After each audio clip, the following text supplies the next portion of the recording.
coming up on The Cut. Jane Goodall has passed, but her legacy lives on. NYPD is worried that a TikTok trend will lead to the death of many teens. And killer whales are causing havoc on the European coast. All this and more coming up on The Cut. The Cut starts now.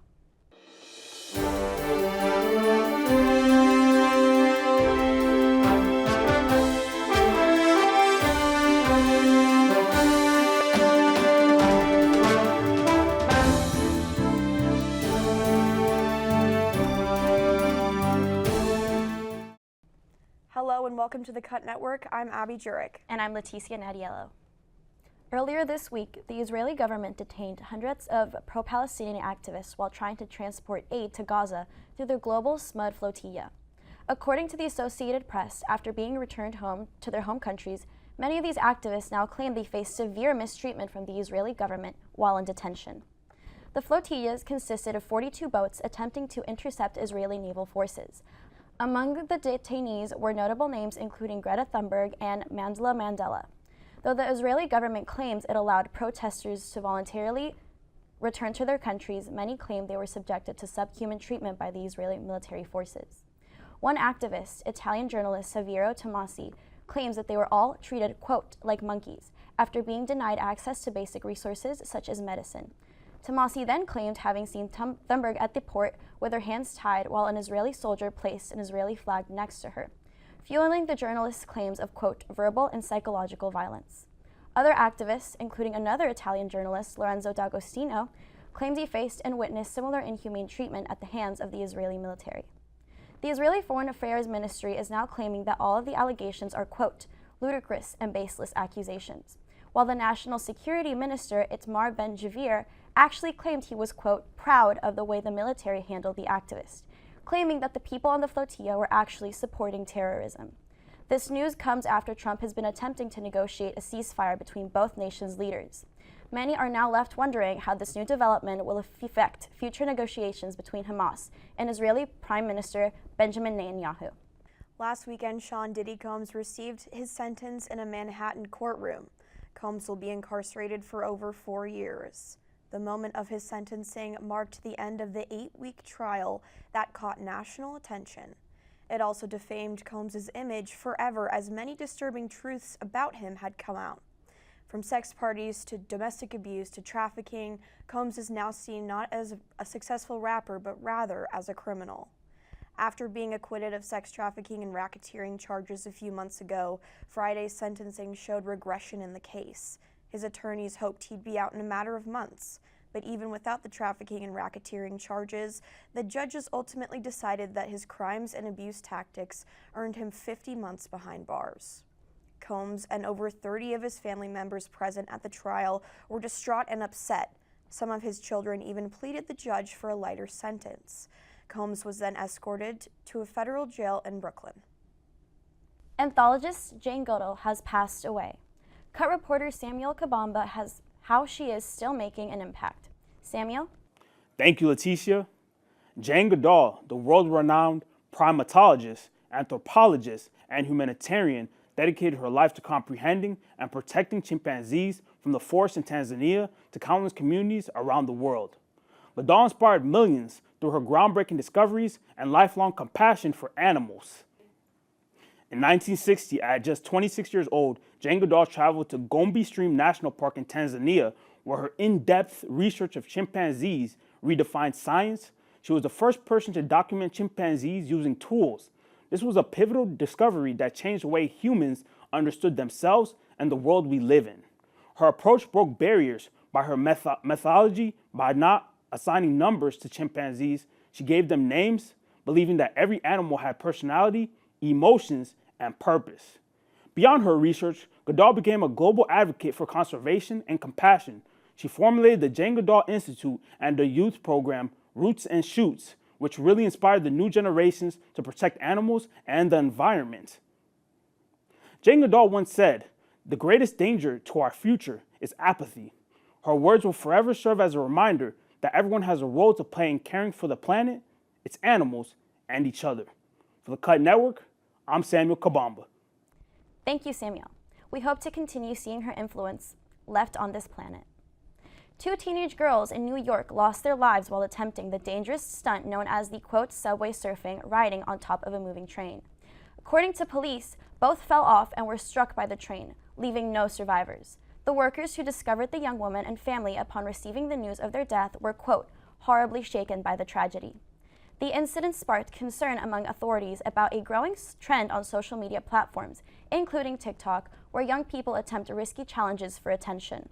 The NYP reports that the number of subway surfers has risen significantly, sparking from 135 people in 2023 to 229 last year. Already, 6 people have died attempting the subway surfing challenge. City officials and transit authorities warn that such behavior is deadly and call for greater education prevention and safety measures to discourage future tragedies. Police have since issued public service announcements using train riders to, quote, ride inside and stay alive. 2 Arizona teenagers have been reported missing after their camping trip.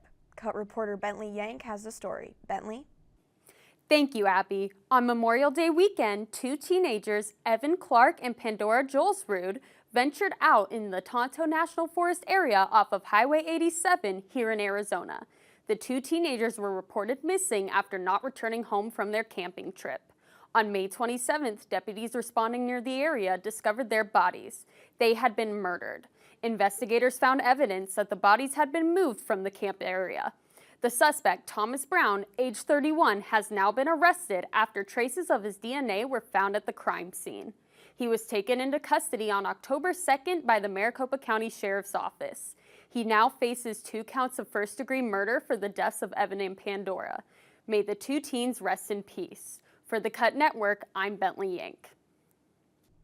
Thank you, Bentley. We will keep you updated on any development in Brown's court case. This past week, North America's largest electronics exhibition took place here in downtown Phoenix.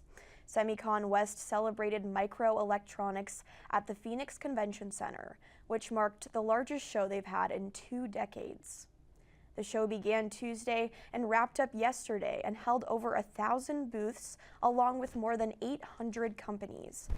President and CEO of the Arizona Chamber of Commerce, Danny Seiden, says the show moving to Arizona is a, quote, big deal. Seiden said, quote, the fact that it's coming to Arizona reflects that we are now the semiconductor hub of the country. He went on to explain that he thinks the most important industry right now is that of technology and AI. All of these advances, he says, run through semiconductors, and that is what this week has been all about. International, national, and our local Arizona companies attended Semicon this week, generating nearly $10 million in direct spending. Despite Seiden's frustration with the timing of the recent government shutdown, Phoenix Mayor Kate Gallego says Phoenix is honored to host Semicon West for the first time and showcase incredible projects. Killer whales have been attacking boats on the coast of Spain. Cut reporter Angel Garcia has how these animals are causing trouble for the boat owners. Angel? Thank you, Leticia. You may know Jaws, but did you know that killer whales can do the same? Iberian orcas have damaged several boats off the coast of Spain. In the recent weeks, orcas along the Spanish coast are attacking boats, leaving destroyed rubbers and stranded crews in their wake. A small population of killer whales have developed a liking for damaging boats, and researchers have still studied this behavior. However, they think that orcas are likely being playful rather than aggressive. In August, orcas tore the rubber off a German sailboat in Oak Grove. The whales continued to play with the sailboat while it was being towed to safety. Valentin Otero, the owner of the ship, stated, quote, "The truth is, we're very frightened. In fact, we completely freaked out when we realized the orcas were hitting the boat," end quote. Although these shamus may seem like they're having fun, keep a safe distance in case they get too rowdy. If you happen to come across these mammals in the ocean, don't hesitate to call the local Coast Guard or 122. For the Cut Network, I'm Angel Garcia. Thank you, Angel. Now we are sending it to Cut anchor Cindy Craven with what is happening in sports this week. Thank you, Leticia, and welcome back to Sports on the Cut. I'm Cindy Craven, and with the start of the NHL and NBA seasons, as well as the race to the end in both the WNBA and MLB, we have a lot to talk about. So let's jump right in. As the last few MLB teams left fight their way to the World Series on October 24th, every point, every strikeout, and every play is critical to staying in for another day. This upcoming week, the 4 divisional titles will face off for the National and American League titles. All 4 series will definitely be exciting, so tune in to wherever you watch baseball because you won't want to miss it. Also in the fight for a league championship are the Phoenix Mercury and the Las Vegas Aces. With the first 2 wins of the series, the Aces hold a strong lead early. This puts the Mercury in a tough position and makes the game tonight a key factor in their race to victory. However, head coach Nate Tibbetts and his team have shown an impressive use of home court advantage during the postseason right down here at Phoenix Arena. All we know now is that by the end of this week, a winner of the 2025 season will be announced, and it's evident that both teams are hungry for that title. Sad about the close of these 2 seasons? Don't be. Hockey and men's basketball and all the football we could dream of are here to keep us company.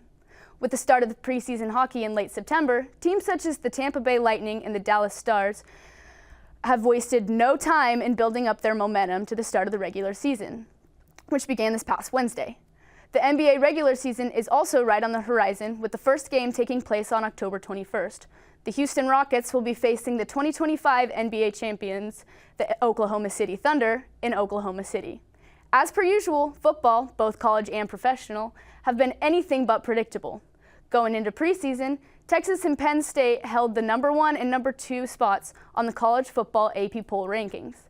Currently, both teams have dropped drastically and are no longer even ranked. Now, Ohio State and Miami have taken their spots, with Oregon following closely behind. Some games that will definitely be worth a watch this weekend are the College Game Day Game of the Week, number 3 Oregon versus number 12 Indiana game, as well as the high-stakes matchup between Alabama and undefeated Missouri, as the Crimson Tide follows a big win this past weekend over Georgia. In the professional atmosphere, many second and third string players were given the opportunity to prove themselves this past week.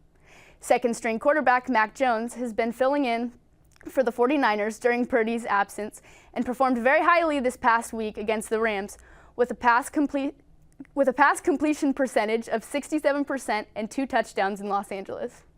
Second string running back Amari DiMercato for the Arizona Cardinals, however, was not so fortunate. With a fumble on the goal line, a 72-yard rushing touchdown was called back and led to yet another loss for Arizona. Also having trouble in the world of running backs is former ASU football star Cam Skattebo. After a frustrating and costly fumble made in the red zone during the start of the 4th quarter, Skattebo posted on Twitter later that day saying, quote, "Sorry Giants fans, I'll be better for y'all. Love," end quote. One thing is for sure, no matter the sport, this next week will be one to watch. That's all I have for you this week. I'm Cindy Craven, and thanks for joining me for this week's Sports Roundup. Now back to the desk. Thank you, Cindy.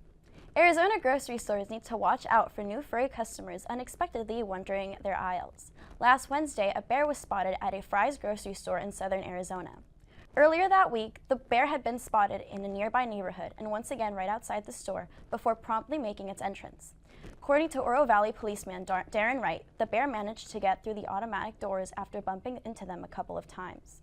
After this, he simply proceeded to walk around the grocery store for a couple of minutes before bumping into a customer and quickly running away.